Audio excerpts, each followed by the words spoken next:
In Svetega Duha. Amen. Iz Psalma 98. Pojte Gospodu novo pesem, ker je storil čudovita dela.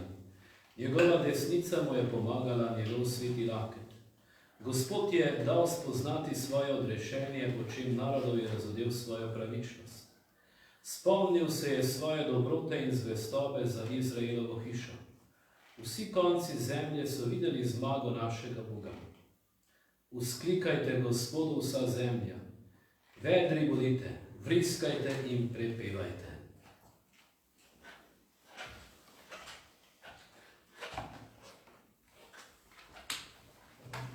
Najprej en lep dober večer, dragi gospe, dragi gospodje. Me zelo veseli, da ste prišli na predstavitev knjige. Najprej naj se jaz predstavim, sem Jože Biščak, odgovorni urednik Demokracije.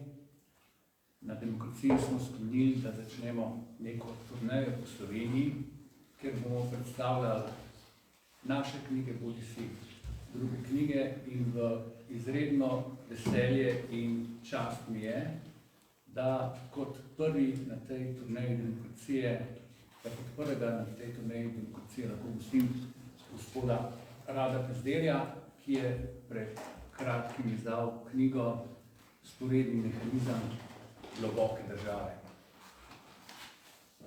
Mislim, da gospoda Pezderja ni treba sebi predstavljati.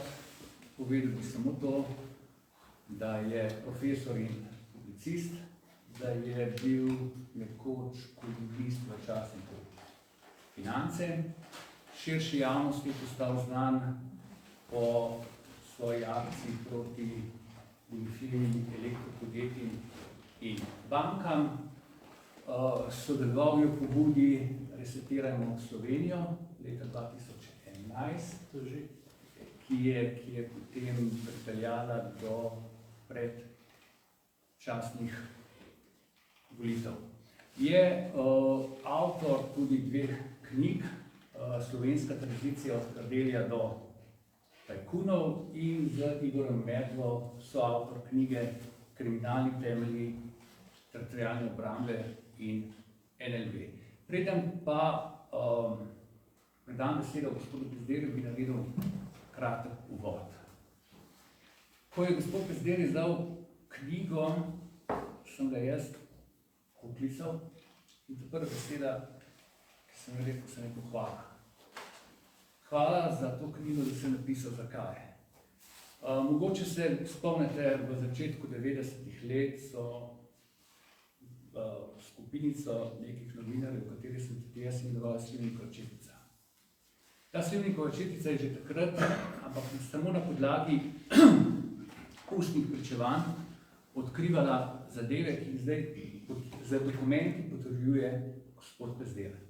Še preden pa povsem začnemo, bi povedal 4 stvari, ki so se zgodile nekje na prelomu 80-ih v 90-ta leta in predvsem v začetku 90-ih let, ki postavljajo takratno dogajanje na podlagi te knjige v povsem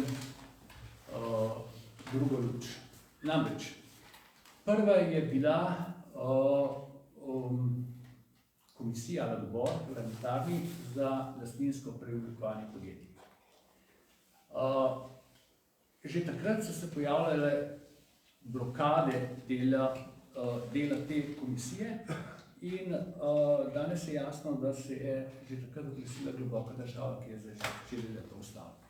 Druga zadeva se je zgodila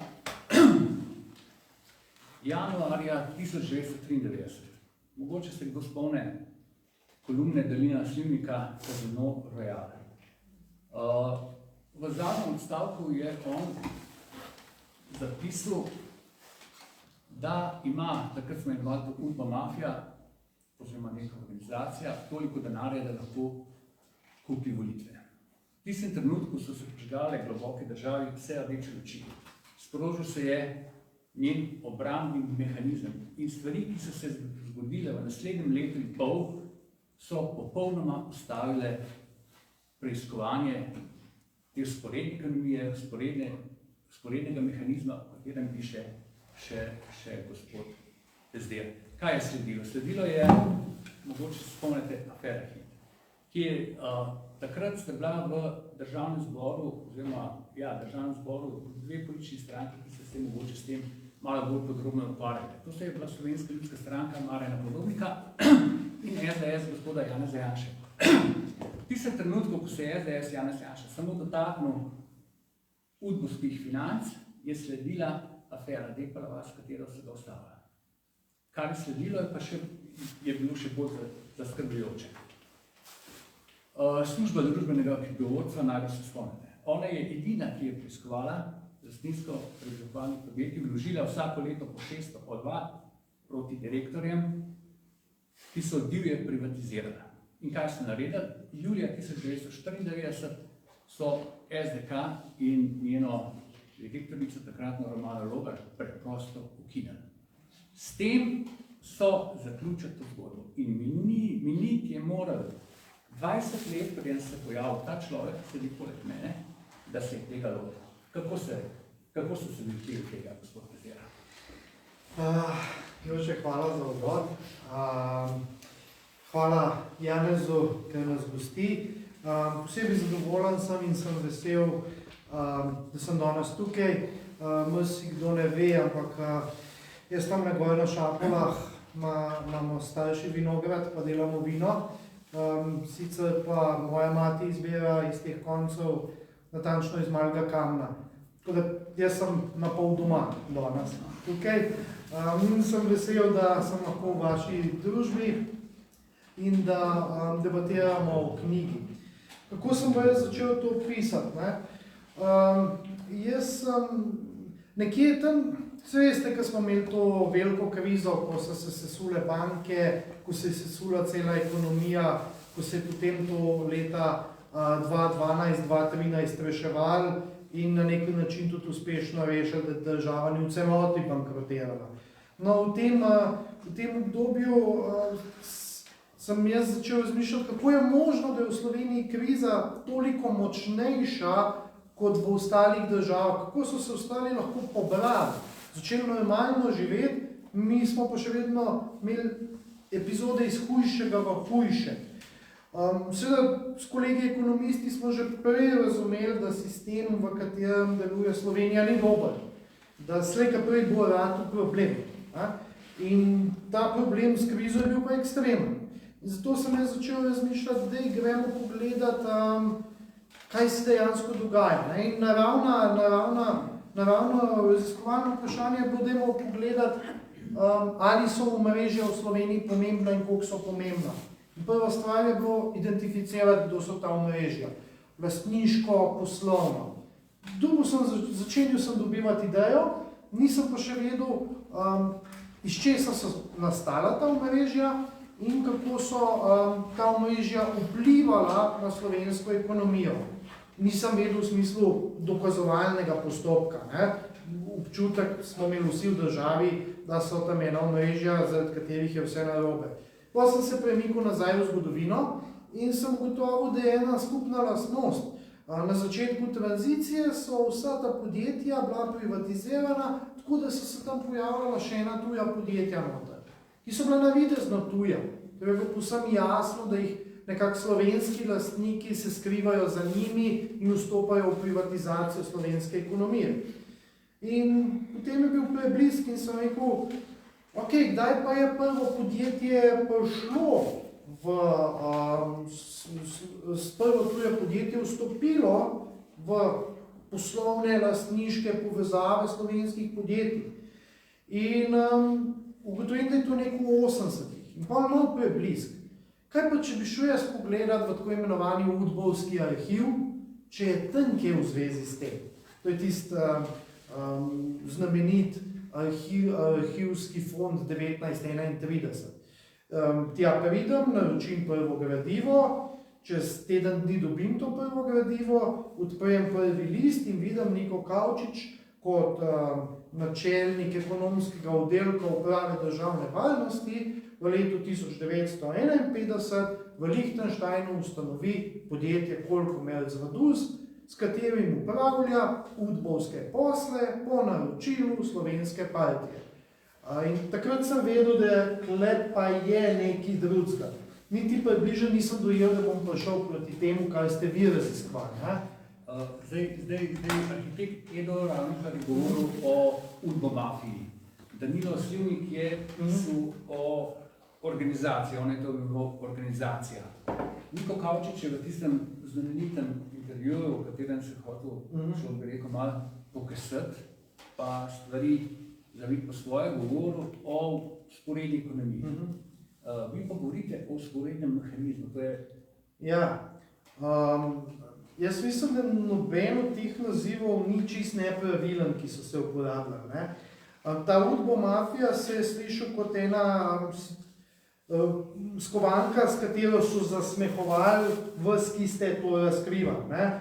Ampak bodimo realni, v Kazinoju Portorož, tudi v Kazinoju Nova Gorica, imamo zelo dobro izpričan, da je tam SDV, Služba državne varnosti, sodelovala z italijanskim organiziranim kriminalom, z Malo del Brenta, ki je v bistvu samo hčerinska firma sicilijanske mafije. Ne? No, vse takrat ta Slivnikova četica v ožjem krogu sta bila že pokojna, Danilo Slivnik in pokojna Vesna Marinčič, danes še dva upokojena novinarja, Vinko Vasle in Igor Guzel.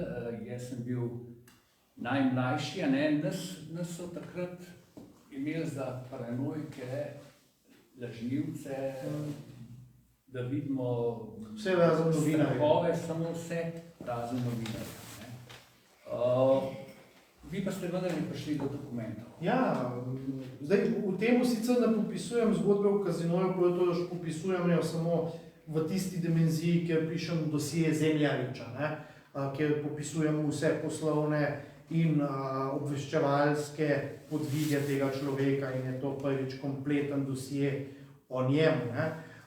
Ampak dokumentacija o sodelovanju italijanske mafije in službe državne varnosti v Kazinoju Portorož obstaja, je v arhivu Republike Slovenije, tudi vemo, kako je šel denar ven, tudi vemo, kako se je denar dvigal. Dejansko je bil denar nakazan v panamsko firmo International Pleasure Investments SA, od tam naprej se je nakazoval na švicarski račun švicarske firme Pan Nautic SA in potem imamo izpričano kriminalistično dokumentacijo, po kateri je sam Eržen, načelnik službe državne varnosti, hodil in dvigoval ta denar v gotovini. Še celo več, to je Kazino Portorož še eden izmed redkih primerov, ki jih znamo tudi denarno vrednotiti, koliko denarja so ven spumpali. V današnji vrednosti je to 4 milijarde evrov. Zdaj pa morate računati, da je bila tukaj še Gorica, ki je večja, pa da je tukaj še veliko slovenskih firm, nekaj tega denarja je šlo ven. In tudi potem, ko je Slivnik to naslovil kot organizacija, je bil to dejansko zelo dober opis, ker je delovala kot neka prikrita organizacija, imelo je sistem, imelo je logiko in to je bil vzporeden mehanizem. Nekakšen Gilasov novi rad? Zagotovo, Oni so vzpostavili to tranzicijsko omrežje za uporabo vzporednega mehanizma, ki se je začel oblikovati leta 1951 v Liechtensteinu kot osnovna konfiguracija te zgodbe. To je bilo tisto, kar je bil privilegiran sloj. Kje bi se dobil kapital? No, to je pa ta bizarna zadeva. Kapital je dejansko prišel od tihotapljanja cigaret. Tukaj odzadnji imate, to je fenomenalno, poslovno poročilo ekonomskega oddelka Uprave državne varnosti za leto 1951, kjer piše, točno popisuje, kje so bila skladišča cigaret, ki so jih tihotapili, odkod so dobili cigarete, kam so jih prodajali, količine prodanih cigaret. Dejansko so oni ustanovni kapital za celotno svojo podjetniško konfiguracijo pridobili z tihotapstvom cigaret. In tihotapstvo cigaret se je sicer po londonskem sporazumu malo umiril, ampak Kot zanimivost, ki smo jih v Krškem, naprimer je dokument Udari v zemlji, akcija Uprave službe državne varnosti, kjer je izpričano, kako je Silvo Gorenc upravljal z tihotapstvom cigaret v Italiji. Ne. To je bil en tak zanimiv drobec. In seveda, ne, vsega tega ne bi bilo tihotapstva, ne, če ne bi imeli oni 45 to kolosalne ideje, da so podjetniki zlo in so jih ali postrelili ali zaprli, kapital pa uničen. Naslednjo uro so ugotovili, da kapitala ni in so postali oni kapitalisti. Ne. To je pa to najbolj šizofrena pozicija, da ti kot udbovec čez dan preganjaš podjetnike, zvečer se pa ukvarjaš z kapitalističnimi posli v tujini. Kjer so bili tisti prvi, jasno je, da brez vednostjo najvišjega vrha partije tega ni bilo mogoče izvesti. Kjer so bila pa tista prva podjetja, ki so bila ustanovljena ali pa prenešena na lastništvo Udbe in partij in katere so tiste osebe, ki še posebej izstopate, na katere osebe ste navedli iz tistega časa, pa mogoče malo še kasneje. Kaj prav zanimive so zvezdnosti v času. Ne? V tej prvi iteraciji, nekje od 48 do 51, noter je tudi popis udbovskih podjetij, so bila ta podjetja koncentrirana predvsem v Trstu in Gorici, z svojimi finančnimi ekstenzijami v Švici in v Lichtensteinu. Ne pozabiti, govorimo v letu 51. Te ljudje so kot oznovci leta 45 kumi prišli iz gozda. 51 delajo že zapletene finančne transakcije. Primarno je to milje Safti takrat. Ne? In potem ta ekipa okoli Kavčiča, Matjan, Cooper, cel kup še enih imen, ne, se preseli leta 68 v bančništvo. Ne? In potem v bančništvu začnejo razvoj vzporednega bančnega sistema, se pravi, nadgradijo tisto, kar so že prej naredili. In nekatera ta podjetja, predvsem pa Niko Kavčič, ki je v bančništvu vpliven še bil do praktično njegove smrti leta 2011, ne, v tranziciji razvijajo svojo zgodbo. Ampak podjetja pa so živa, ne? Safti preživi do padca Berlinskega zidu, s padcem Berlinskega zidu se transformira v podjetje KB199 in od tam dalje je naprej živo. Ne? Zdaj, odkot je znano KB199 podjetje, da ne bo preveč teoretično to izpadalo? Ja, kot lastnik Mladine, ne? Kot lastnik Mark Medical, to je podjetja, ki je žilnimi upojnicami sesal nekaj 100 milijonov evrov iz slovenske ekonomije. Ne? Znan je kot bivši solastnik švicarske udbovske banke NLB Interfinanc, iz katere se je razlivil po kriminalnem podzemlju v Balkanu. To ene zgodbe so nove. Ne? In v zvezi s Saftijem je treba vendar ugovoriti eno fantomsko podjetje. Da. Adit. Bi lahko samo malo povedala, kako je to sploh nastalo. Čemu je bilo namenjeno? Ja. Adit je bilo, če zelo skrčam pa pol malo razširam, je bilo slavnato podjetje slovenske partije. Adit je nastal iz založbe Tržaškega tiska kot njeno hčerinsko podjetje, vendar je bil v lasti Socialistične zveze delovnega ljudstva. In to je bilo podjetje, ki je bilo ključno, da se je denar zlival iz Ljubljanske banke, Banke Slovenije, Gospodarske zbornice Slovenije v Italijo, od tam v Luksemburg in potem bežal, dokler se ni vrnil nazaj. Adit je bilo podjetje, ki ni imelo oblike.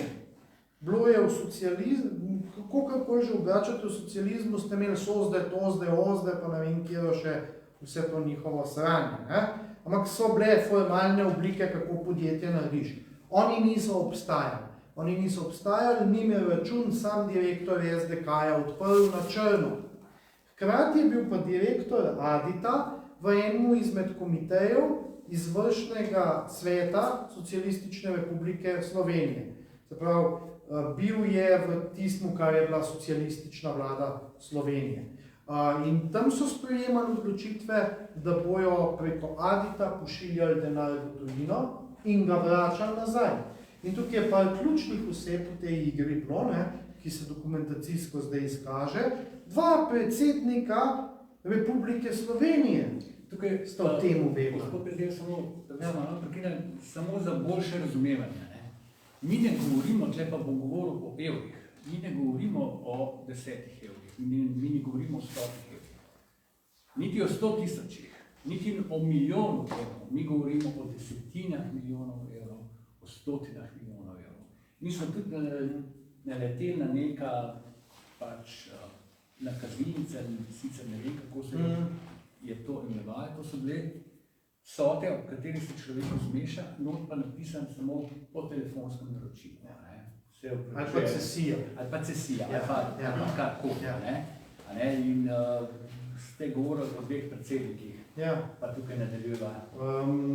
Noto so objavljeni tudi te dokumenti. Eden predsednik, ki je bil seznanjen, da gre za to, za podjetje, ki je v lasti SZDL-ja, pa kljub temu slamnato in neobstoječe, pa da je pomemben del vzporednega mehanizma, je bil Milan Kučan. Ta drugi je bil Danilo Tirk. To glede na dobo trajanja njihovih predsednikovanj zasede pol predsednikov te države. Danes je vprašanje na mestu. Leta 1990 ste zelo dobro vedeli, kaj se dogaja, da ste izvozili družben kapital in ga vrnili tako, da so na njemu se nahranila in ustvarila omrežja, ki so uničila slovensko ekonomijo in naredila tisto, kar sem se jaz spraševal, tako močno gospodarsko krizo, ki smo jo preživeli v obdobju 2008-2012. Ampak to presega še to krizo. Najprej prva sanacija bank. Prva sanacija bank, Recimo v prvi sanaciji bank je bilo najbolj zadolženo podjetje, eno najbolj zadolženih podjetij, ki smo ga pol sanirali davkoplačevalci. Recimo Adria Airways. Kdo je bil takrat direktor? Janez Kocijančič. In te rdeči direktori so se kar vrstili. Prišli so ob osamosvojitvi in spremembi družbenega sistema, so te rdeči direktori se vrstili v teh ključnih podjetij. Plus, ko naenkrat so bivši SDV-jevci ratali podjetniški geniji. Vsak je v roku 10 let postal močan in vplivan. Jaz jih popisujem, neki Ivan Pušnik, ki je ratal oligarh, je na energetskih poslih v Sloveniji. On je bil zadolžen v službi državne varnosti za nadzor nemškega področja. Dragan Isailović, ki ga tudi popisujem, tudi postal veliko ime v slovenski ekonomiji. Janez Zemljević enako. Se pravi, ni lih verjetno, da so se oni zbudili zjutraj s kapitalom in vsem poslovnim znanjem in poslovnimi zvezami. Ne, ni šlo tako. Iz vzporednega mehanizma je prišel kapital, iz vzporednega mehanizma so prišli posli in poslovne zveze, iz Nove Ljubljanske banke, ki je bila pa pumpa za omrežje, je pa prišel še dodaten kapital v obliki nepovratnih kreditov. Oni niso hollywoodske zgodbe o uspehu, oni so zgodbe o uspehu iz vzporednega mehanizma, ki ga je partija od leta 1951 negovala, razvijala in dodelovala. Definitivno. Prej ste omenjali Milana Kučana. Milan Kučan je pred leti, mislim, da je bilo tisto zborovanje v Dražgošah januarja, natančno ne vem, kjer leta smo, vem pa, da so ga v zvezi z neko afero, ki je takrat bila, spraševali o neki posojilni pogodbi. Takrat je Milan Kučan rekel, da on zadeve ne bi komentiral, ker se ne spozna na finance. Človek se ni zlagal, ker se mu ni bilo treba spoznati na finance. Zagotovo.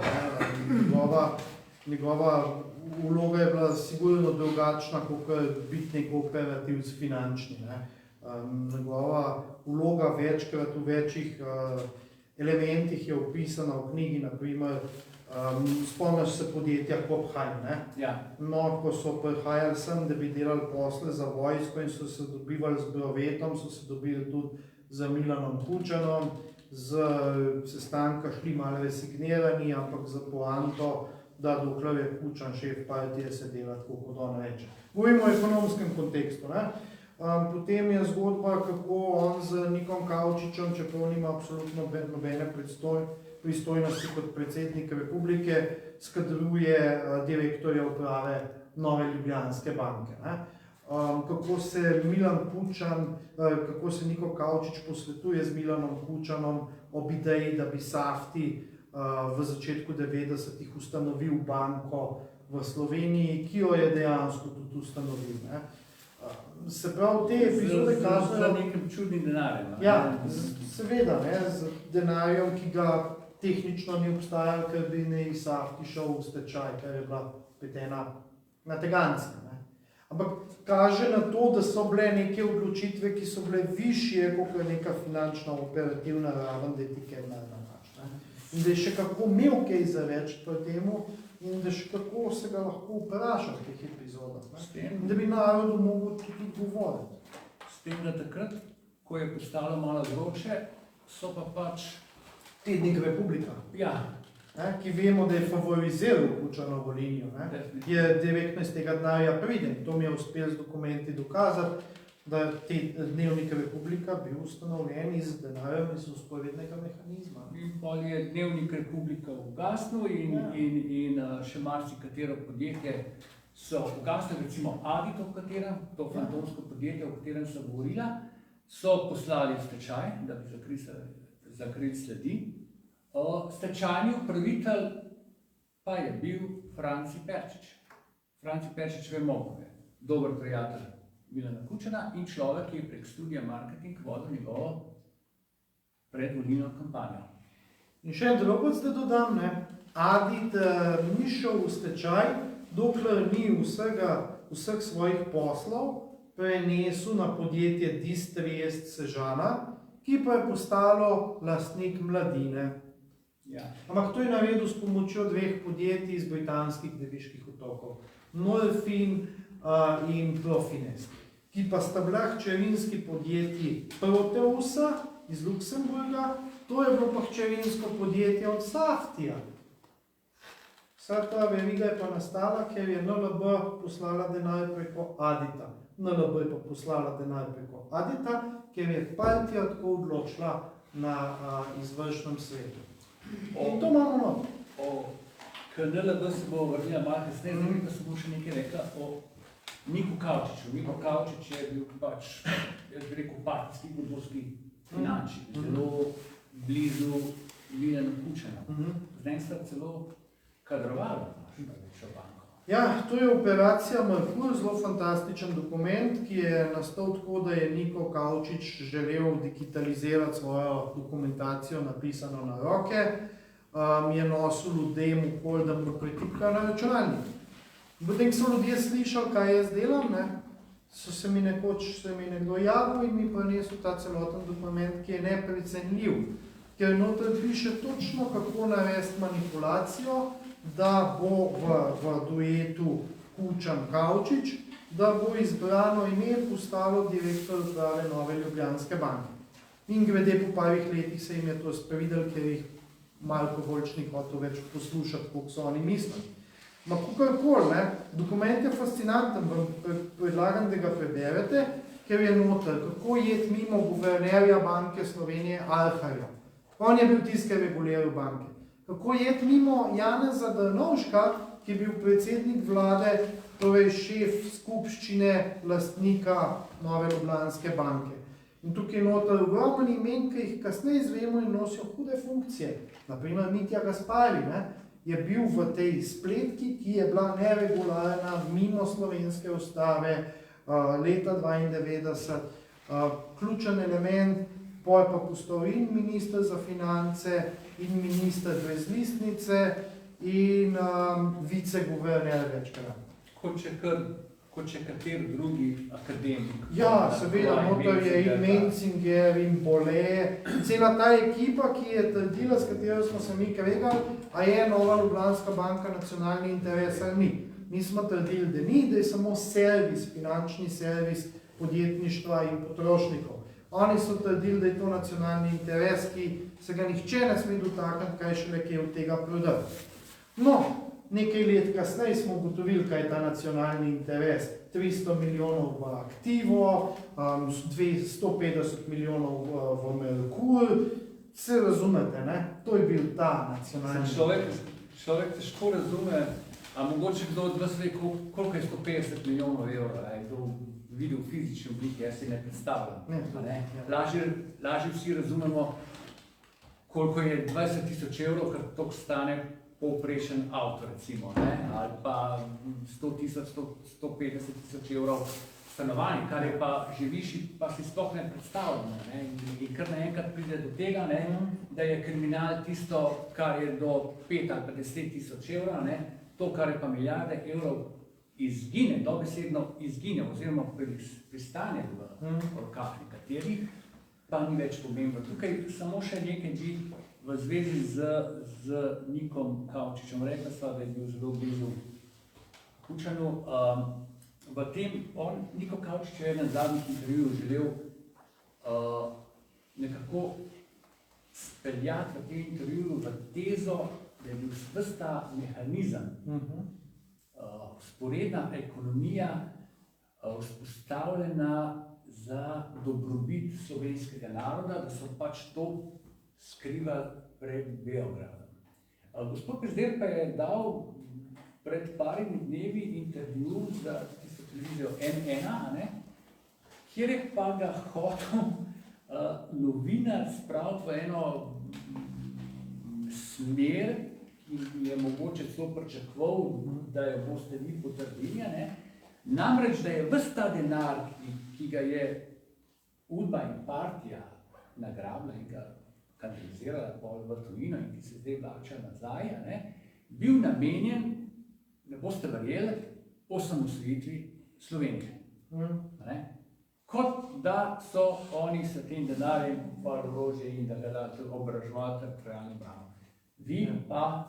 Ja, ne, sej, dejansko, če sva realna, je novinar dal legitimno vprašanje, ker to je neka zgodba, ki je ves čas v zraku. Definitivno, samo to smer bodo zdaj slišali najbrž. Itak, ne? Ampak, ker to je bila vedno zgodba, sej to je bilo slabo, ampak moraš razumeti, to smo mi delali, da smo tlakovali pot v našo osamosvojitev. Veste, jaz sem kot raziskovalec to resno vzel, in sem rekel, ajde, gremo najti zdaj te dokumente, da vidimo, kaj je imela slovenska osamosvojitev, pa državljani od tega vzporednega mehanizma. In glejte, jaz v 6 letih niti enega dokumenta nisem najdel, da je bil to motiv partije za vzdrževanje vzporednega mehanizma. In je enostavno nemogoče potrditi, da bi oni imeli tak motiv. Na drugi strani pa imamo izpričano, da ko smo mi leta 92 žrli fižol pa krompir, ker nismo imeli nič drugega, pa v vsaki družini po enega brezposelnega, so oni začeli svojo podjetniško kariero in prosperirati. Kako lahko pojasnimo, da je visoko rangirani udbovec leta 1992 z svojim ciprskim podjetjem postal soustanovitelj Faktor banke? Kako je to mogoče? Faktor banko, ki smo mogli po vsi v drugi sanaciji plačati. Ja, ampak razumeš, tehnično mi vemo, koliko je imel povprečni SDV-ovec plače. To ni neka drama, nek hud podatek. On sigurno ni imel toliko, da so ustanavlja banko. Jože, ti zdaj navšel se ustanovil banki. Ampak niti nimaš podjetja na Cipru.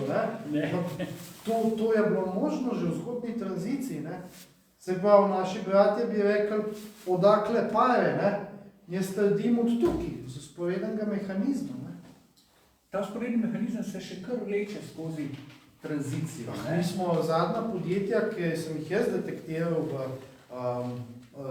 poznih 60-ih in zgodnih 70-ih letih, so bila likvidirana par let nazaj. Govorimo 2017-2016. Zdaj, kje je točen kapital je naprej, je drugo. Ne? So se pojavili tudi nekateri novi.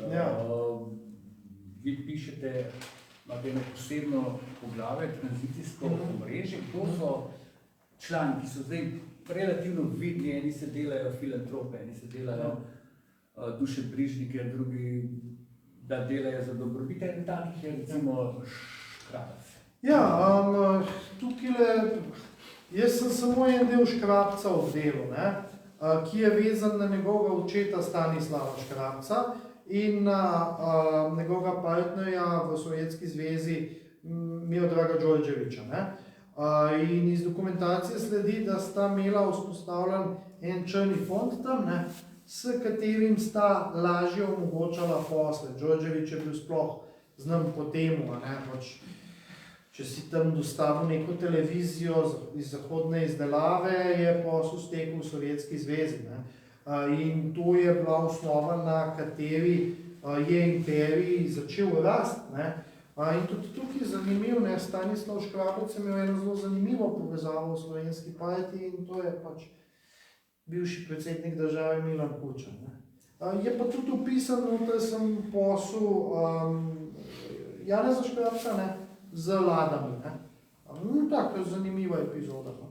Ja, posebno poglavje imate tudi o nekem človeku iz aktive, Darko Horvat. Ta je še posebej zanimiv, njemu ste kar nekaj pozornosti namenjali. Kako je on sploh lahko oblikoval tako hobotnico in kako je ta denar zginil? Ta zgodba je filmska, ta zgodba je dobesedno filmska, ki se začne leta 1945 in je bila neverjetno skrita v kratkih orisih. Gre pravzaprav to, da je obstajala ena vzporedna povezava med Hagano in upravo državne varnosti. Hagana je predhodnik Mossada.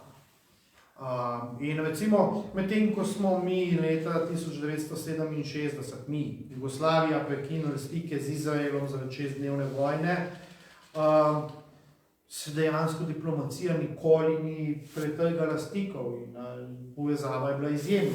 In iz te povezave, ki je bila na eni strani diplomatska in na drugi strani ekonomska, se je v ekonomski dimenziji rodil Darko Horvat. Kajti Darko Horvat začne tam nekaj okoli leta 2000, se začne združevati v eno skupno podjetje z Izraelci. Te Izraelci so pa samo ista podjetja, ki so že prej sodelovala s slovensko udbo. In Darko Horvat je bil fenomen v temu, da je iz sistema potegnil cirka 300 milijonov evrov.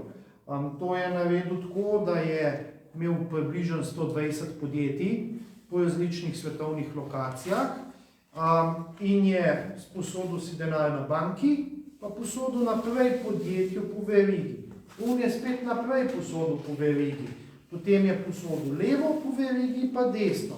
Hkrati je pa teh 123 podjetij stalno rotiral. En dan je bilo v Hongkongu podjetje, drug dan v Luksemburgu, tretji dan na Gibraltarju, četrti dan na Nizozemskem. Zamenil jim je imena. Popolnoma je zasledil sledi in je bilo nemogoče ugotoviti, kje denar sploh je. Ampak, če bi policija kaj delala ali pa tožilstvo, bi mogoče najdel kakšen evro. Dajte mi povedati v tistem primeru, ki ga navajate, kako vzameš kredit, pa ga enostavno ne vrneš. Denar se pa nekje pojavi na vrhu. Govoriva o... Vrtnavi lad. Ja. Dejansko si Darko Horvat sposodi denar, potem po odplačevanje tega kredita prevzame firma Vrtnarija Lada. Ta Vrtnarija Lada nima v lasti ničesar, ampak banka dovoli. Se pravi, zdaj je situacija taka, jaz sem banka, Jože, ti meni več nisi dolžen denar, Janez se je javil, da bo meni dolžen denar. Ampak, če sva realna, pa jaz Janeza vprašam, imaš ti kakšno službo? Janez reče, ne, jaz pod drevesom ležim, pa mu rečem, dobro, ajde. A imaš ti kaj, da ti vzamem, če mi naš mogo kredita plačati? Janez reče, ne, jaz sem brezdomc, imam samo tukaj par evrov. Pa jaz rečem, v redu bo. Potem pa Janez, ne, nakaže denar gospodu, ki je njegov poslovni partner.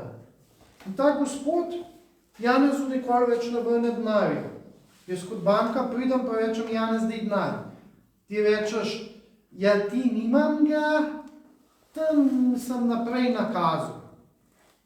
Okay. Pridem do Jožeta, daj mi ti denar. Ne, Janez ima zdaj, Janez. Jaz rečem, Janez, dobro, kaj ti imaš? Ja, ti čevlje. Dobro, lej, stari, jaz sem ti dal 10 milijonov evrov kredita, ti mi zdaj daš čevlje za 5 evrov, da jih prodam. Rečeš, ti pejt k njemu. On je pa medtem že v Hongkongu, v Johannesburgu, na britanskih deviških otokih in jaz ne morem več ničesar najdeti.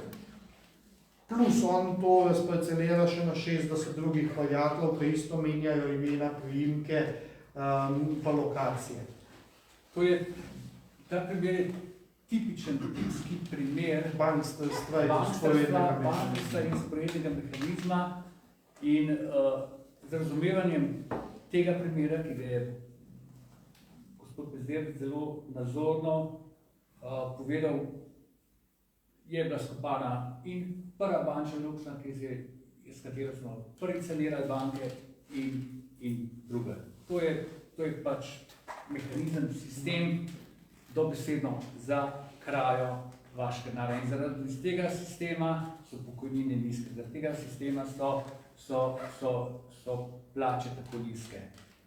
Vi ste pa prišli do presenetljivo veliko gradiva, glede na to, da je pač Udba po prvih demokratičnih volitvah leta 90, vsi vemo, da so veliko arhivov v 14 dneh vozili v papirnico Bevče v uničenje, kljub temu ste prišli do precej gradiva. Kako si to razlagate? Jaz sem bil presenečen, ker nisem si mislil, da bo gradiva ravno toliko, da bom rekonstrukcijo normalno obdelal. Ampak porajata se mi dva razloga in to je samo špekulacija, ker ne morem vedeti, kaj se zgodilo. Prvič je povsem možno, da so uničevalci arhivov, torej služba državne varnosti po nareku partije, sklepali, da je to neka ekonomija, da to nima veze, da to nima smisla, ne? Da pač moramo spucati tisto, kar je streljanje, ubijanje, preganjanje, aretacije. Druga varianta pa je, da zaradi velikega antagonizma, ki je veljal med Janezom Zemljaričem in Nikom Kavčičem, da so Nika Kavčiča in njegove zgodbe noter pustili, kao videli boste, ta veliki bančnik je v resnici tihotapec. Ampak so pustili čist preveč, ker zgodba presega nekje epizodno tihotapstva. Zgodba opisuje nekaj, kar je bilo zelo kompleksnega, kar je preživel v popolni tišini in kar je omogočil, da so se fantje postavili na noge po padcu Berlinskega zidu in bili tukaj do teta naše druge sanacije zelo močni. Če za konec dotaknemo še dela, s katerim pravzaprav začnete knjigo, z Novo Ljubljansko banko in vsi poznate afero Iran-Gate. Ja. In pranje denarja, domnevno pranje denarja, kakorkoli že pač. Ta milijarda, ki je iz Irana prišla v Novo Ljubljansko banko, ki je šla pol naprej Viki Miškan, ki je Racano Sneguljčic in prispel. Ana Karenina. Ana Karenina. Tak velik posel se definitivno ni mogel zgoditi brez vednosti samega vrha banke in tudi političnega vrha. Do kakšnih ugotovitev ste prišli, ni treba vsega povedati, vemo, da ste bili v komisiji, da ste zavezani k molčečnosti, ampak na podlagi javno dostopnih dokumentov se pa vendarle da nekako zadeva rekonstruirati.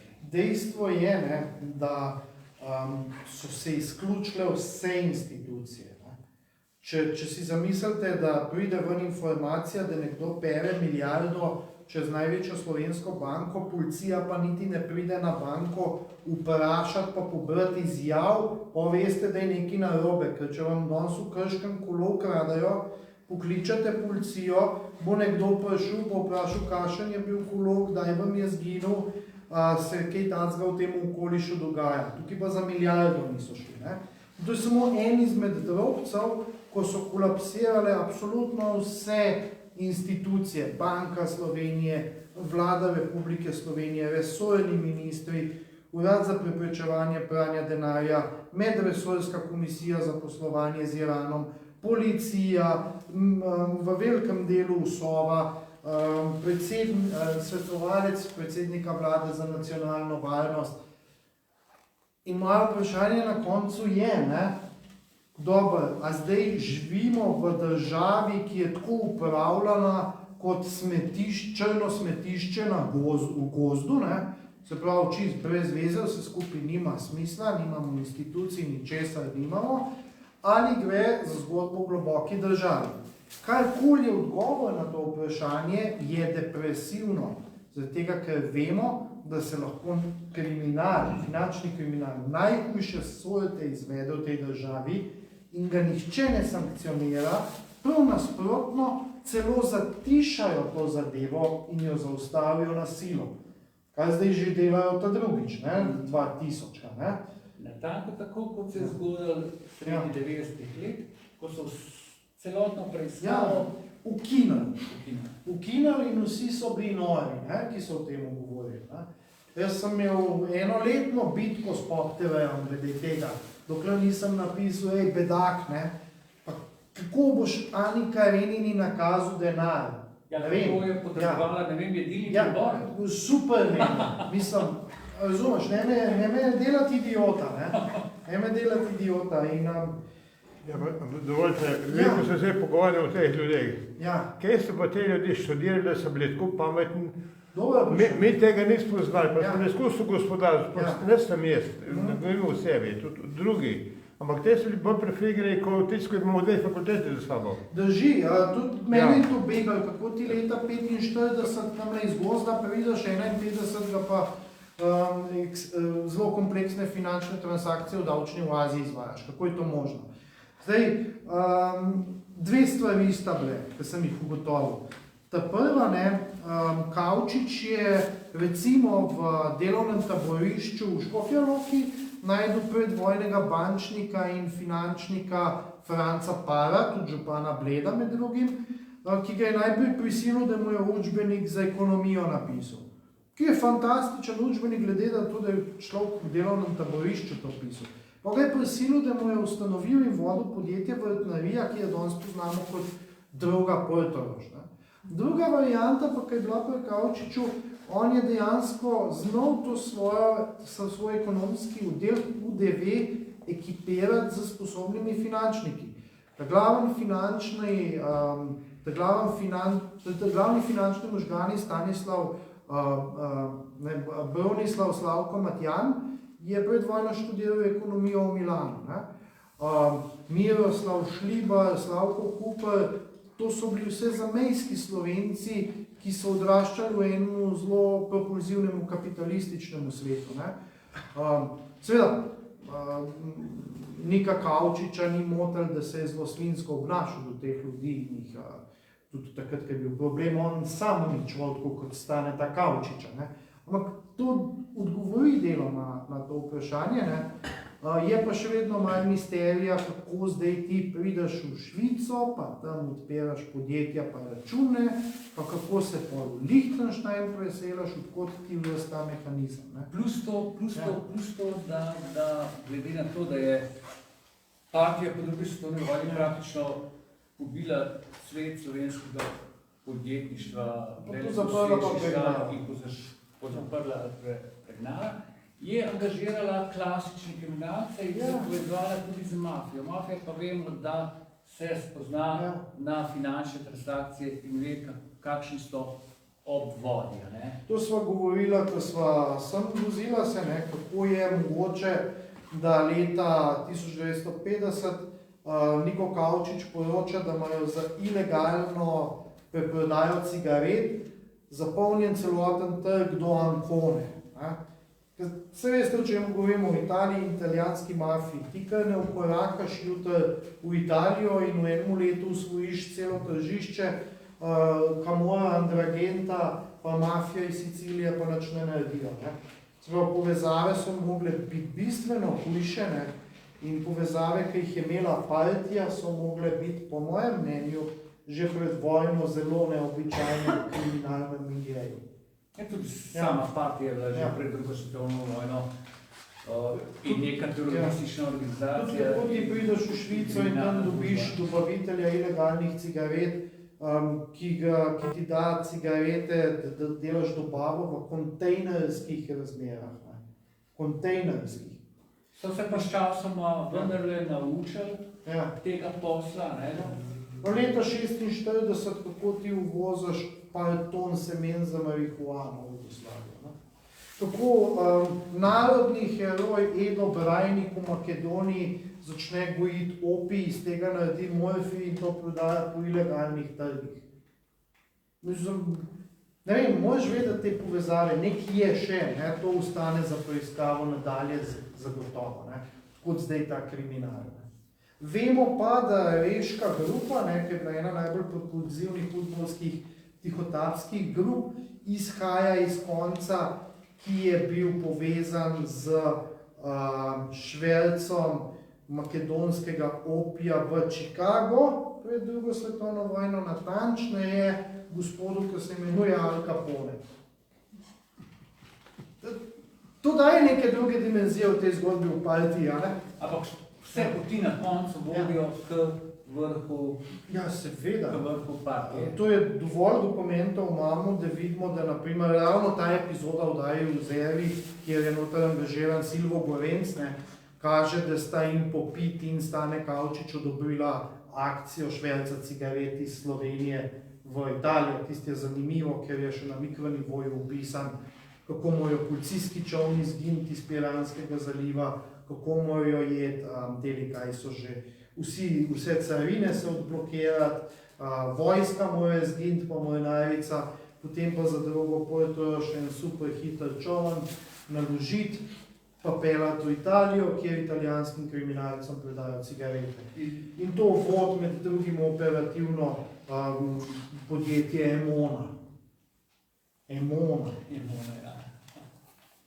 S tem, da je zanimivo, da so te dokumenti, ki bi človek pričakoval, da jih bodo uničili, so kar ostali. Kako ste pa prišli skozi do teh arhivov, ko je bilo veliko govora, da so bili napol uničeni te arhivi? Kako ste do njih prišli? Pa ne bo toliko uničeni, ko se... Dejansko tukaj noter imate kar nekaj lepih, 100 strani lepih dokumentov, ki se nahajajo v arhivu Republike Slovenije. Tukaj imate na primer epizodo vzporednega bančništva, ki so odprli na račun v švicarski banki Wegelins v St. Gelnu. In tukaj piše, kaj je bil vse denar na računu, pa kam je šel iz tega računa, pa kva so kupovali. Ampak nekaj se je pa uničilo teh dokumentov? Teh niso uničeni. Tukaj imate noter konferenco ekonomskega oddelka Slovenske udbe na Bledu, malo pred novim letom, kjer se dogovarjajo, kako jo posle vodili. Zdaj, ali so bili tako malomari, da tega pač niso uničili, ali pa v njem trenutku se jim ni zdelo odgovora. Pomembno,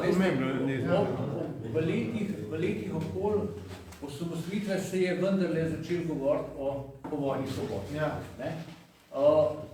Tukaj je najprej veliko dela prav Ivo Žedela, potem Jože Dešman in zdaj Jože Možina.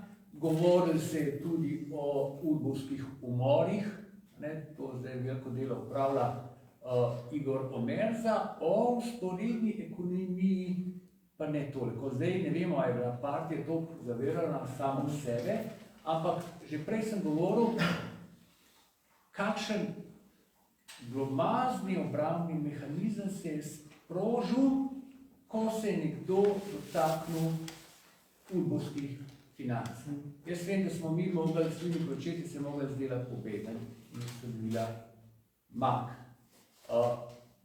A ste videli že kakšne reakcije na to knjigo. Vendarle se ta knjiga se bere kot kriminalni thriller. In gospod Pezder, mislim, to mu je treba priznati, in je tako razumljivo to knjigo bo napisal, da ne potrebujete veliko predznanja in opomb, da ne bi razumeli. On opisuje in na splošno, in na konkretne primere, kot so prej govorila o vrtnariji. Zdaj ne vem, ima še kdo še kakšno vprašanje? Ja, te bo še malo gospod. Ja. Malo debate, ima kdo kakšno vprašanje za gospoda Pezderja. To knjigo potem se lahko tudi kupi tukaj in imava nekaj izvodov, ima gospod Pezder. Kakšen odziv doživljate teh dneh poezije? Odziv je nenormalen, fenomenalen. Mislim, ne samo v tem smislu prodaje, to verjamem. Podpore je ogromno. Ni nobenega pritiska, če greste v tej smeri, absolutno ne. Jaz mislim, da so se umaknili, čakajo, da poniha to, pa da grejo naprej. In mislim, da tudi bi bilo absolutno noro, da bi imeli kakršenkoli odziv, ker se bi de facto skregali z dokumenti, ki so jih oni pisali. Njihove ni esej, ne? Ta knjiga je napisana pravzaprav po, šel bi rekel, jaz govorim zdaj kot laik, gospod Pezder je doktor v tem času, ko je iskal dokument za te knjige, človek je to pameten, da lahko 3 doktorate naredil.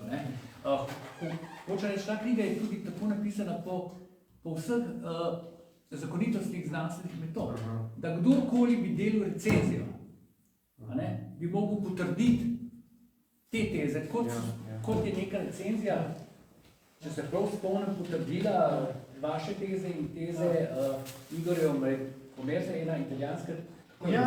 Ne mislim, to realno je tako, da iz tega mojega raziskovanja že objavljam znanstvene članke. Če se v Sloveniji trudijo, da to ni del slovenske zgodovine, so se zmotili, ker mednarodna znanstvena srednja je to sprejela kot novo realnost oziroma nove ugotovitve v slovenski zgodovini. In v Italiji sem objavil že te zadeve, in to v visoko rangiranih znanstvenih revijah. Ti so doživeli recenzije in potrdile? Ja, in to je zdaj, to je šlo v uradno slovensko zgodovino, ne glede na to, kaj druga stran pravi.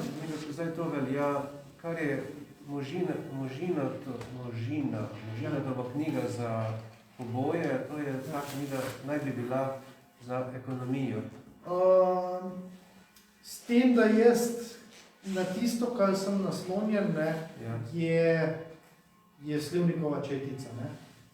Jože je imel pa še več naslonov. Hočem samo to reči, da analogija velja, samo mi smo pa zdaj zaorali ledino, ampak na velik način.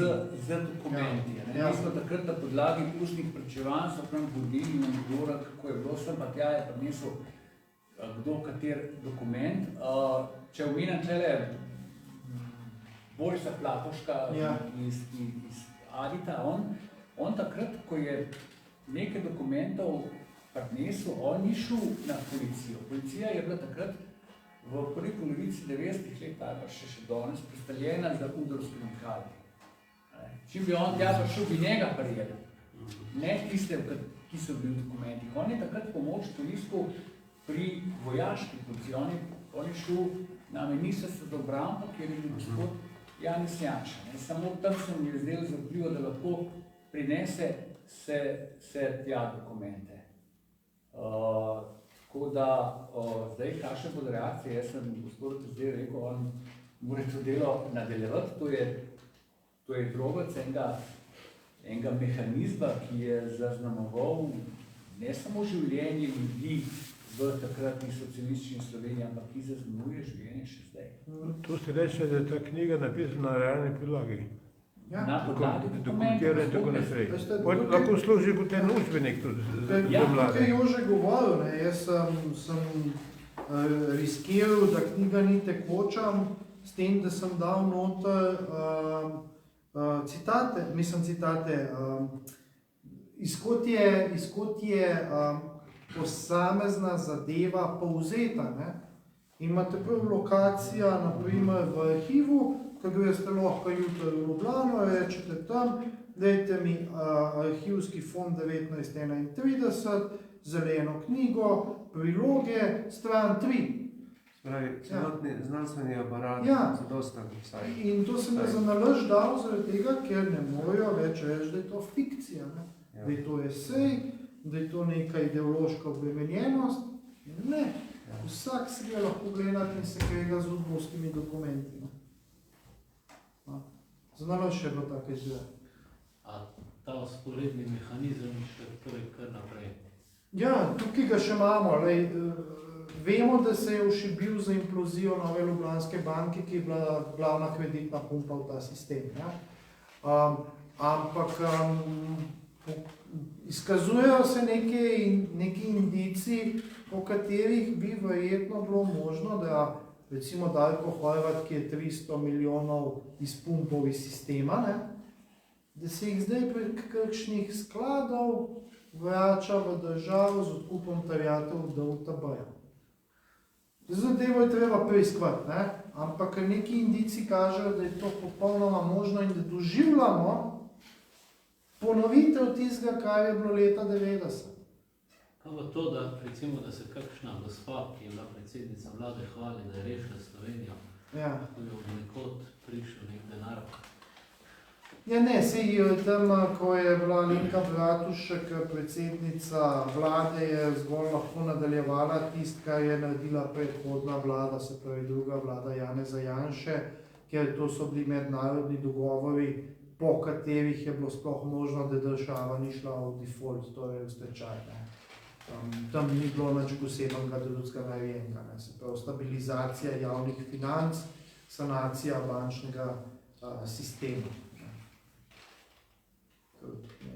S tem, da ta mehanizem in sistem narejen tako, da se včasih umakne, včasih spet aktivira. Danilo Slivnik je že v sredi 90 let zapisal, da on je govoril o organizaciji. On je pisal o nekem sestanku, ki ga je imel ožji vrh partije in na katerem je bilo dogovorjeno, da partija, mogoče so sluter, da se obetajo neke spremembe, da tudi v novih pogojih poskrbi za krvne naslednike komunistov. Danes mogoče bilo fajn raziskati, kje so vsi te krvni nasledniki na katerih položajih. Vemo, da je Ana Kučan cvetela, je v Švici, da je glavna karinska arhitektka v Sloveniji. Potem še marsikdo bi se našel. Samo to je vendarle, bi bilo treba. Moj skraj, da še čaka v prihodnosti, da bomo sploh razumeli drugo še eno vprašanje. Če, naprimer, v zdravi demokraciji bi takšna odkritja vodila do naslednjih korakov. Torej, če je to verodostojno, se gre, mogoče tožilec prevzame stvari, zdrava demokracija. Kaj se bo zdaj pri nas zgodilo? Kaj mislite? To ne vem, ampak poanta je bila dobra, zaradi tega, ker v Nemčiji so ustanovili 2 preiskovalni komisiji, ki sta imela za nalogo najdati, kam je Stasi izvozila denar. Najdali so Nemci, kam je Stasi izvozila denar, dobili račune v Švici, šli do Švicarjev in nazaj dobili denar. Se pravi, to so zelo resnične zgodbe delovanja tega sistema. Zdaj, kako se bo to pri nas izpeljali, ne vem, mi primera Farok iz leta 2011 nismo rešili, zelo težko verjamem, da bo volja aparata karkoli drugega režja. Meni se zdi, da eni bi radi, da bi se to obelodanilo, eni pa blokirajo. Ja, zagotovo. S tišino ali ker imajo moči? Jaz nisem imel ambicije spreminjati sveta, ne. Jaz sem samo rekel, da to, kar jaz vidim in analiziram, ni moja last, ampak je last državljanov in državljank, ki morajo dobiti resnico v svoje roke. Lahko rečem, da jih ne zanima, lahko rečem, da jih zanima, ampak moja naloga je bila povedati vam, kaj v arhivih je, kako je sistem tekel in zakaj imamo v Sloveniji permanentno neke težave v ekonomiji in z nekimi sivimi liki, ki okoli hodijo in delajo posle svoje vrste.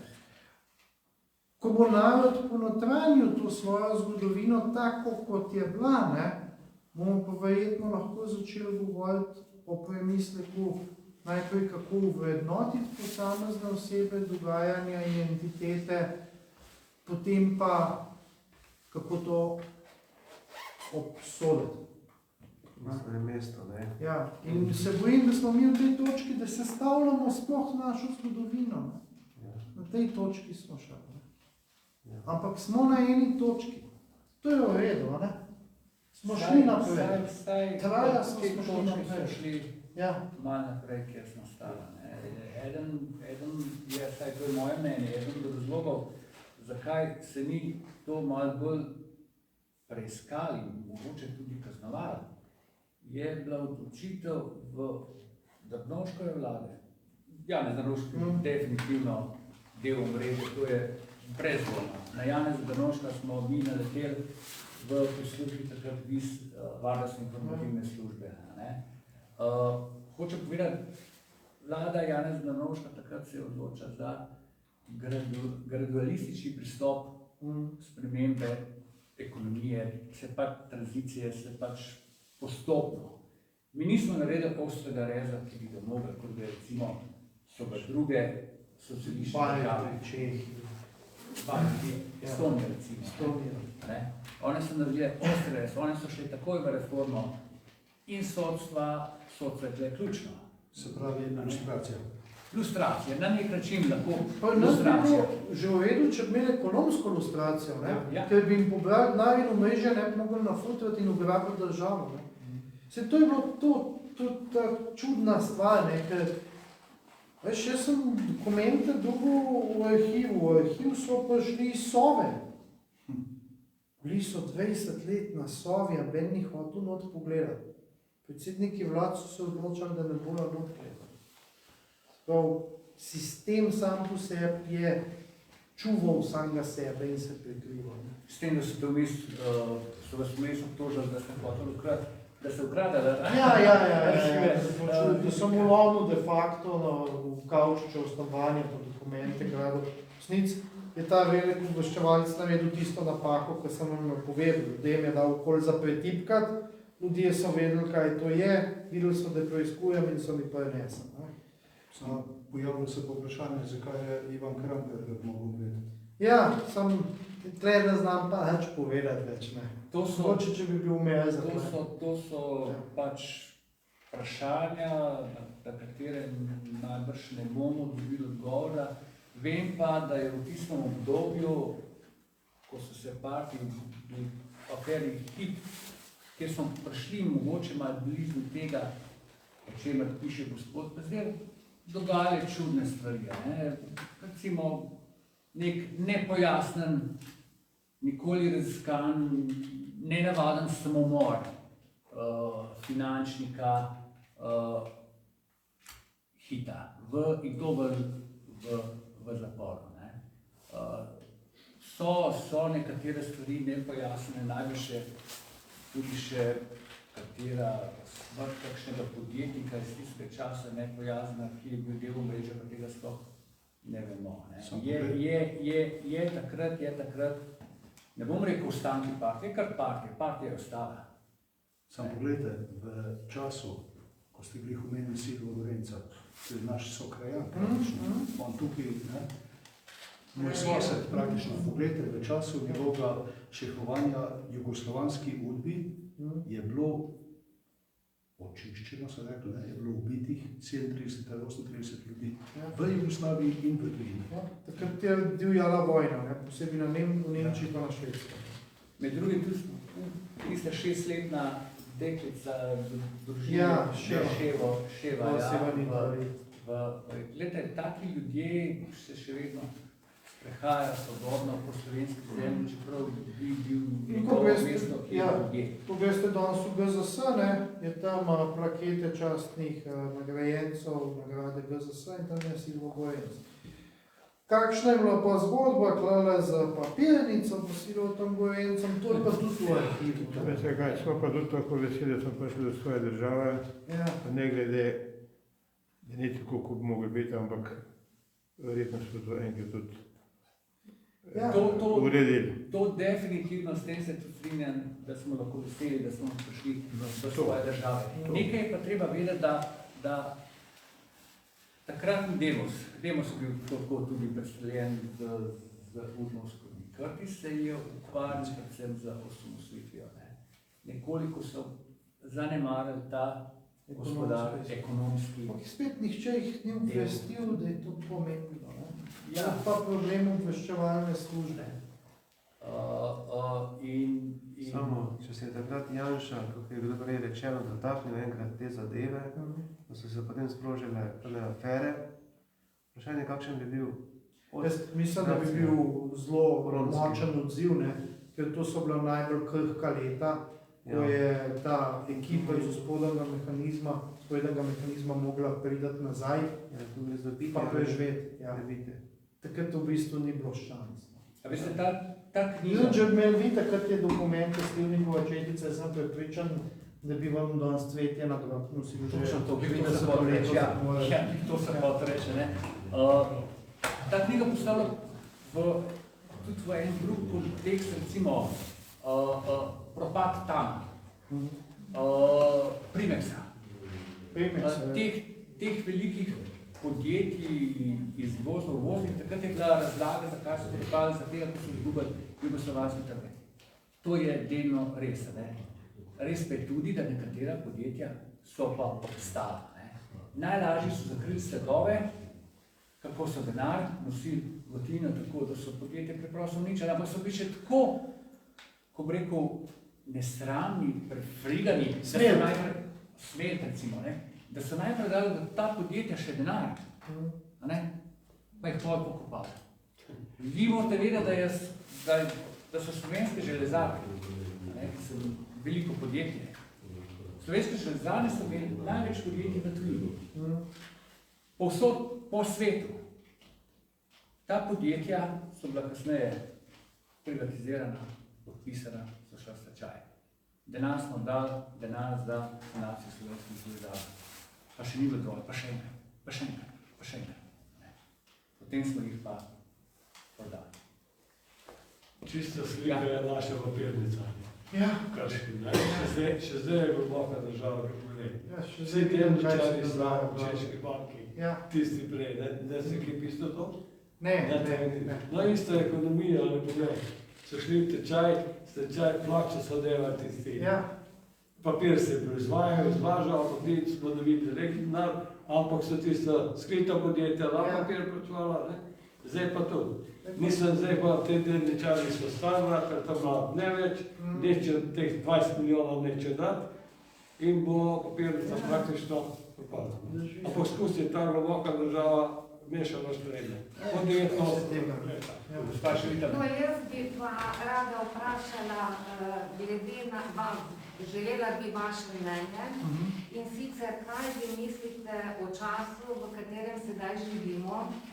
Pred dnevi je bilo objavljeno, da je 25,000 borčevskih pokojnin, kar jaz mislim, da nedvomno fest vpliva na ekonomijo Slovenije. Kaj vi o tem mislite? V borčevskih pokojninah? Ja. To so tiste, ki se delujejo. Vem. Nisem specialist, jaz zelo težko grem na mnenje, če nisem poučen o nečemu zelo. Lahko vam rečem, da so pač to zelo neobičajne zadeve takih količin pokojnin in to vprašanje upravičenosti teh pokojnin se ves čas odpira, pa hkrati tudi zapira. Ne. Se bojim, da sem vas razočaral s tem, ampak res tam, ko se dobro počutim za odgovarjati, z lahkoto odgovorim, tam, ko pa nisem šel v globino, pa rajš prepustim jemu, kako je. Bom jaz prav odgovoril, to je ena tistih... Jaz pa sam na vece skočam, zdaj držim že 20 minut. To je ena tistih zadev, ki je bila prenešena iz nekdanje države v samostojno Slovenijo in s katero nismo nikoli presekali. Te zakoni oziroma uredbe, karkoli, so bile sprejete že daleč prej in to se je potem avtomatično preneslo. Zdaj, malo prej smo razlagali, zakaj nismo presekali, pač globoka država je tudi od znotraj najprej zrušila Demosovo vlado, potem z mesta ministra za obrambo z sproducirano afero Depala vas, ker je pač direktno vodil finance, odplaknila gospoda Janšo. Takrat so vsi mislili, da bo on pač postal politično truplo, kar ni. Vemo, da je leta 2004 spet oblikoval vlado in takrat so se spet sprožili mehanizmi in prišlo je do sproducirane afere Patria, ki se je začela že 2008 in sojenje se je začelo po naključju tik pred volitvami 2011. Obsodili so ga na višjem sodišču, spet po naključju tik pred volitvami 2014. Veste, če rekonstruirate dogodke za nazaj, vidite, da ni naključij. Ni naključij. Enako je s pokojninami. To bi mogli se presekati takoj po osamosvojitvi in spremeniti zakonodajo, kako je ustrezno prilagoditi, ker nima nobenega smisla, da vem, prav vnuki od nekega borca, ki je leta 41 bil eno leto star, leta 45 4 leta star in je mogoče nesel eno jabolko nekemu partizanu in je pač zaslužil, da dobi očesko pokojnino, ki niso mejte. Kaj pa tisto, ko je Spomenka Hriber rekel, da ustavite mi Demos nekaj takega, tisti izrekel. Glejte, to... Kaj je tu potem vplivalo? Takrat je tudi šel... Bili so, kako je izgledano zadeve, bili so določeni ljudje, recimo na desnici, ki so podpirali osamosvojitev, mogoče celo bili proti komunisti, ampak katere so, bom jaz rekel, katere je globoka država na tak ali drugačen način prepričala v sodelovanje z njo. Ne moš je pa malo drugačnega mišljenja, kot se vidim. Tine Hriber, gospod. Po Spomenki Hriber se ustrajno iz spominja umika ena zelo zanimiva zadeva, ne? In sicer to, da je bila ona članica preiskovalne komisije v primeru Kazinoja Portorož in lastninjenja, ne? In da je iz tistega časa obstaja zgodba, da je tudi ona bila deležna nekih kapitalskih donosov, privatizacije slovenskih podjetij in Kazinoja Sanda. To daje še eno novo dimenzijo celotni zgodbi. Zdaj, ti se už tega bolj spomnijo, jaz se spomnim samo obrobno, da je bilo to govora takrat v temu. Ja, takrat se pač marsikaj govora, samo kot sem rekel, da so zadevo so, potem ko so do besede ukinjali službo družbenega računovodstva, so zadevo zaključile. Sledila je privatizacija, bom rekel, srednjih podjetij takrat, predvsem tistih podjetij, ki so bili nekoč tozi večjih podjetij, recimo energetskih. Jaz se spomnim primere elektroservisi, kako so ga hitro sprivatizirali praktično brez denarja, oziroma tisti kapital, ki pa je prišel, pa ne vemo, od kje je prišel. Ta podjetja so več ali manj zdaj že vsa bodi si prodana, bodi sta so v stečaju.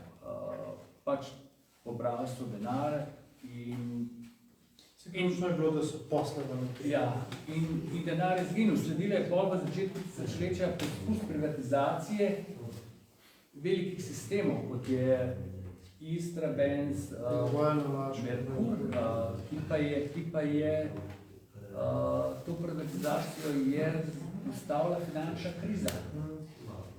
In ravno po finančni krizi je potem gospod čez del se začel spraševati, kako je mogoče, kar sem prej omenila, da Slovenija, ki je bila na zahodu zapisana kot vzor in najbolj razvita država vzhodnega bloka, je na take krize najmanj odporna. To pomeni, da to so ta podjetja samo znašli v okolji, da ne še stvarno. Samo premešala. Ja. Ne? Veste kaj, takole bom Te krediti odvisne že, ja. To v glavnem so bili topidi, niso imeli tako nobenega premoženja. Ja.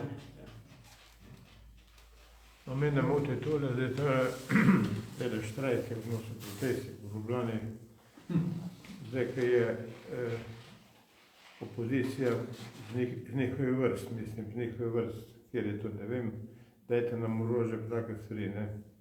Glede, te ljudje so bili po vojni rojeni, ali pa tik pred vojno, ko ne ve, kakšna situacija v leta 1945. Jaz sem tukaj stali, se tega dobro spomnim. In še nismo stari rane za celi, že nekaj mnogo zahtevajo, spet neko orožje. Kako vi mislite, mislim, ali se bo to nehalo, ali bo tako enkrat bolj pametno ratalo, da jih bo vse prepričal, da ne bojo več take kozarije goji tamle, pa dajte nam orožje, pa tako naprej, ali se bo to kaj umirilo. Mislim, da so se ravno, ko so se vozila z gospodom Bezerjem, so se ravno v tem pogovarjala, da pač globoka država, karkoli rečemo, ne bo dala miru, dokler ne bo leva oblast. Takšna oblast. In karkoli se bo zgodilo na volitvah, če bo spet zmagala desna ali desna sredina in bo prišla vlada spet v te protesti. Nadaljevali, dokler ne sme, oziroma dokler ne bo nekdo zadeve presekal. Je pa sistem isti, kot je bil po drugi svetovni vojni. Prej sem se pogovarjal. To govorim. Po drugi svetovni vojni je partija angažirala kriminalce, da so zanjo tihotapili cigarete. Koga zdaj angažira na ulici? Karierne kriminalce. Ani sličina. Smo pa njem in njihovim staršem 90 leta vse nudili, ne? Prosim? Smo jih pa njem in njihovim staršem 90 leta, ki smo jih le sprijeli kot begunce, zdaj začela 91 leta vojna, nesrečno, v razpadu Jugoslavije smo jim vse dali od stanovanja, oblek do hrane. Ena stvar me zanima, kako to, da je neko Kavčič, ki je motor ustanovil, pa loške tovarne hladilnikov, pa Transturist, recimo, jaz lahko vem, da jaz sem večkrat videl, čeprav z njima neč imela, kako to, da so pustili v bistvu te firme potem, kot je bil LTH, propadne. To so bile zelo sposobne firme. Zdaj jaz ne vem konkretne primere. Vem, da so znanje dobili od nemških beguncev, od nemških ujetnikov, ki so bili na Škofjeloškem gradu zaprti, in oni so ustanovili tudi tovarno motor v Vencerju, ki se je prva ukvarjala v tej Jugoslaviji s to hladilno tehniko. Ampak kako to, da so potem to pustili propadati? Jaz zdaj zelo težko nekaj rečem, ker nisem seznanjen z kako je izvedala privatizacija tega podjetja. Ampak lahko nekaj v generalnem rečem, v splošnem.